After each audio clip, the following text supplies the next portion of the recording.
Bella a tutti ragazzi, ben ritrovati in un nuovo video del Mercato Batman Nauretano. Come state? Spero tutto bene. In questo video andiamo a parlare di una notizia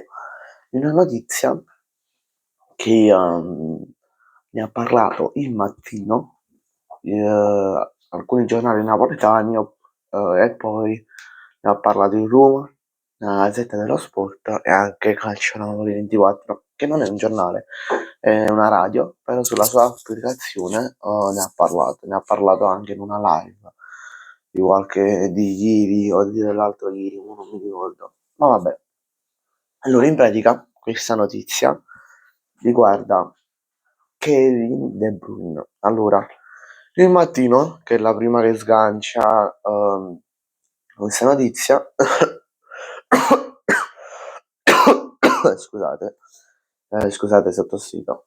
Vabbè, e, il Roma, scusate, il mattino ci dice Kevin De Bruyne potrebbe lasciare in questa finestra di calciomercato, in questa finestra invernale di calciomercato, potrebbe lasciare i partenopei, il Maradona, potrebbe lasciare la SSC Napoli.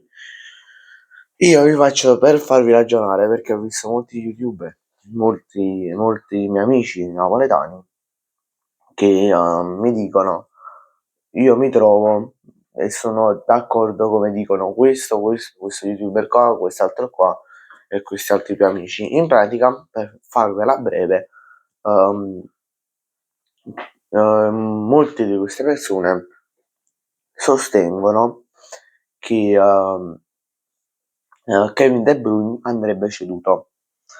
Perché per le casse del Napoli, essendo attualmente infortunato, dovrebbe rientrare tra fine mese, fine gennaio e inizi della prima settimana, no, gli inizi della prima settimana di febbraio, ma verso la seconda settimana di febbraio.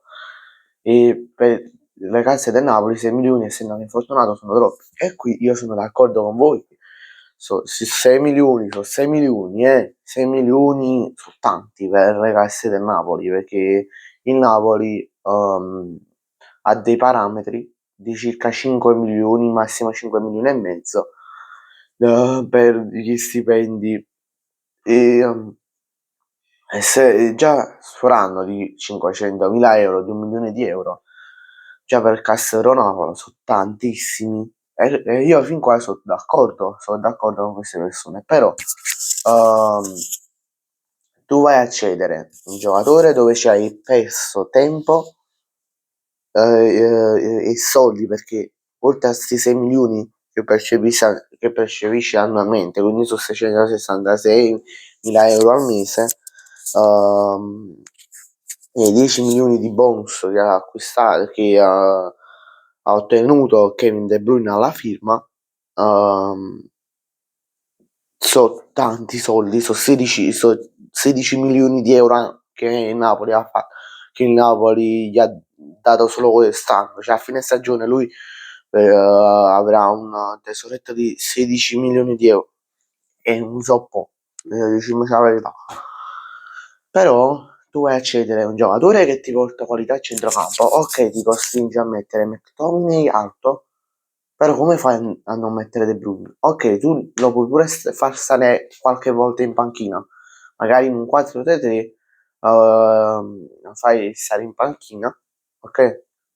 Per un tempo e al 45esimo, 50esimo minuto decidi di sostituire Changhissà e mettere un Kevin De Bruyne, e poi magari alternare lì al contrario, metti che ne sai, c'è un Kevin De Bruyne e poi al 50esimo mettere Changhissà, li alterni così.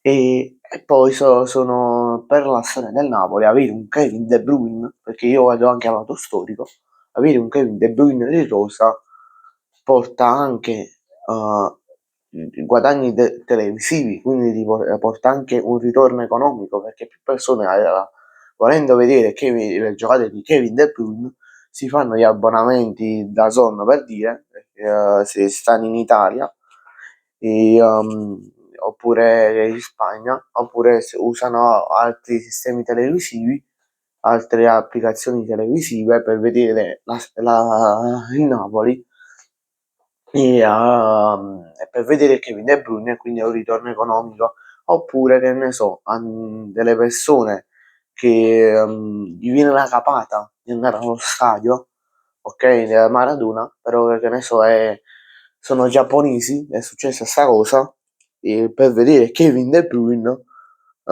giocare, si fanno viaggi fino a Napoli e pigliano il biglietto la partita da Napoli. E che si dica, gli porta anche un guadagno economico, gli porta anche un ritorno economico. Questo è per il lato storico, ma poi no, pure logicamente, chi se lo andrebbe a comprare un giocatore infortunato? Chi volesse sapere chi è che se riesce a pigliare un giocatore infortunato? Se le conoscete i club, fatemi sapere qui sotto nei commenti, perché io in Roma, rispetto al mattino, dice che c'è una trattativa approfondita con i club americani rispetto ai club sauditi, come dice il contrario, non credete a quello che dice il mattino, che dice il contrario, che c'è una trattativa approfondita con gli arabi rispetto agli americani. Ma è giù, ma gli so con tutto rispetto, ma gli so che sappiano i quattro infortunati. Dai, non fatemi ridere. Vabbè, grazie a tutti per la visione, ci vediamo in un prossimo video, mi raccomando iscrivetevi al canale e lasciate un bel like. Ciao, vai giù.